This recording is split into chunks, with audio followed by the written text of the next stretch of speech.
Привет, Дильназ. Сәлем, Алдияр. Не істеп жатсың? Үй суып кетті, тоналып отырмын. Дильназ, осы сен мектептің директоры емессің ба? Жоқ, неге? Просто сен алдына келгенде сөз таба алмай қалам айтуға. Кет.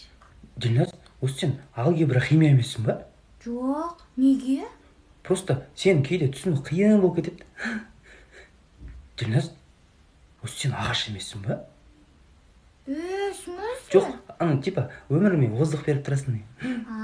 Бәсе. Дильназ, сен маска емессің ба?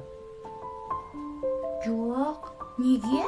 Просто маған сенсіз жүруге болмайды екен. Алдияр, сен отопление емессің бе? Отопление? Жоқ.